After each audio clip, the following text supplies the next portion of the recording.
Bonjour à tous et bienvenue dans cette nouvelle Vendée en direct. Aujourd'hui, on va parler slashing et vous avez le droit de ne pas savoir ce que c'est. L'entreprise IFAE en a fait sa spécialité et c'est notre invité du jour. Mais c'est aussi notre invité parce que c'est la première entreprise de Vendée à devenir entreprise à mission. Et là aussi, vous avez le droit de ne pas savoir ce que ça veut dire. On est là pour expliquer et pour comprendre ensemble. Bonjour Teddy Travers.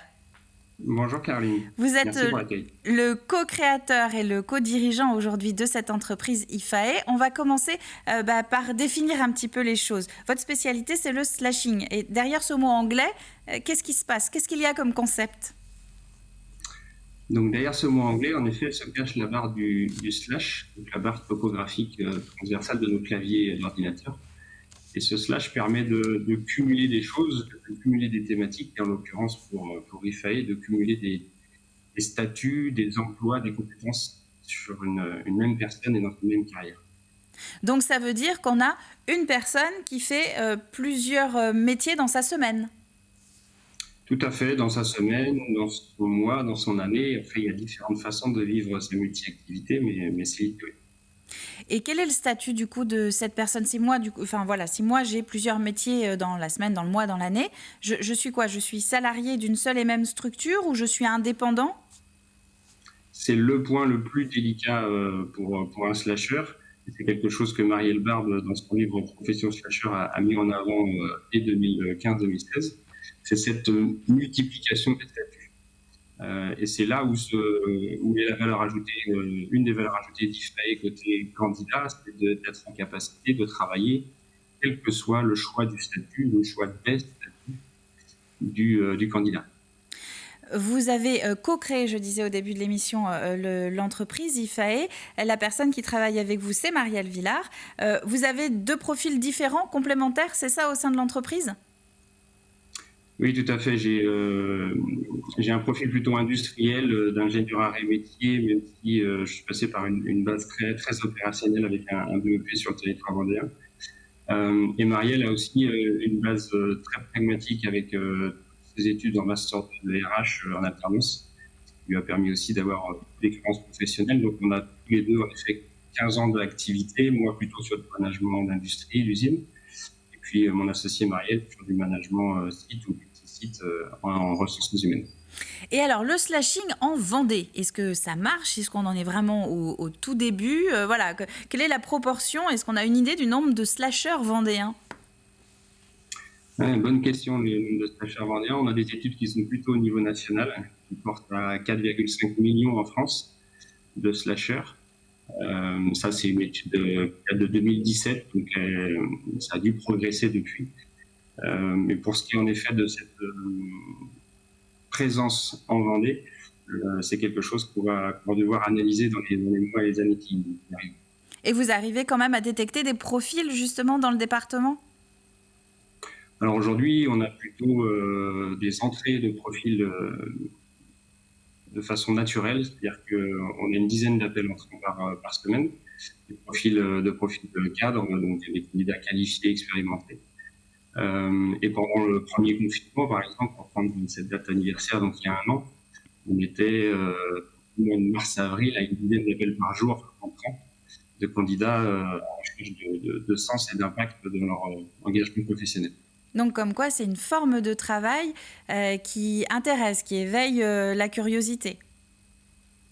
Oui, elle permet de trouver un équilibre pro-perso, une autonomie et une recherche de sens et de diversité dans son travail qui séduit beaucoup et qui aujourd'hui nous permet de ne pas avoir de difficulté à trouver du talent, à trouver de la compétence.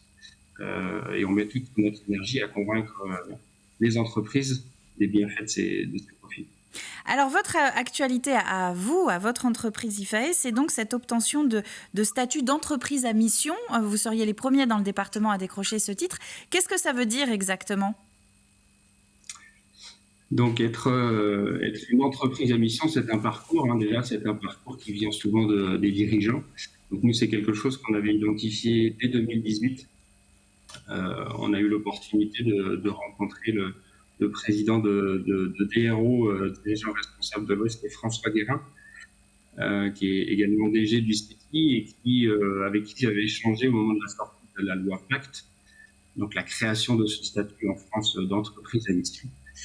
Et on avait joué avec Marielle de créer IFAE sous le statut d'entreprise à mission.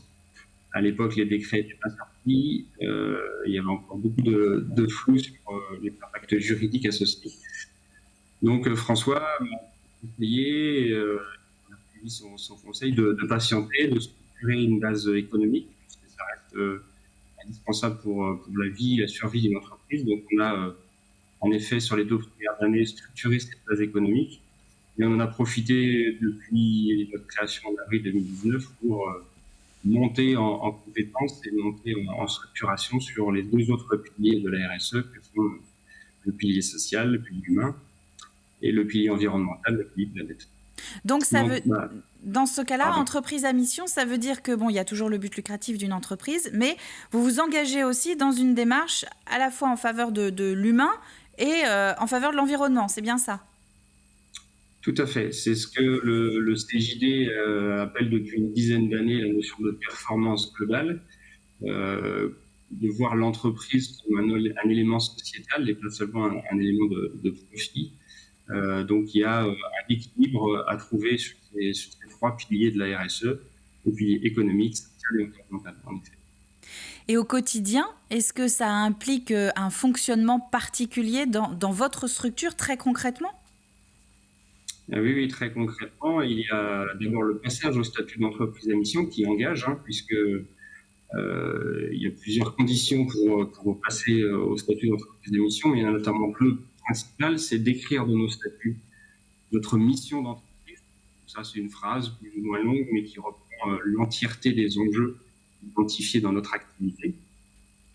Et puis après, on a des engagements de mission, en effet, dans les objectifs sociaux et environnementaux, au nombre de 7 chez nous. On a 4 objectifs sociaux qui ont des indicateurs. Enfin, on a 3 objectifs environnementaux qui ont également leurs indicateurs. Et on a, pour surveiller et garantir cet engagement sociétal et environnemental, un comité stratégique, un comité d'action qui va être en charge de nous aider à nous challenger et à vérifier la tenue de ces engagements. C'est un vrai impact au quotidien.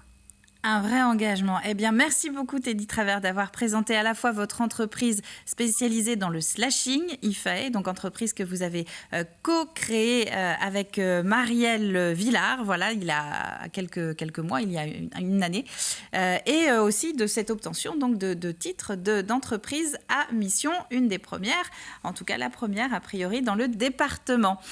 Merci, très bonne fin de semaine à vous tous. Merci, aussi. Vous voyez, on apprend des choses dans la Vendée en direct. Slashing, entreprise à mission, vous avez 2 jours de week-end pour réfléchir à tout ça. On se retrouve en début de semaine prochaine pour une nouvelle Vendée en direct. À bientôt.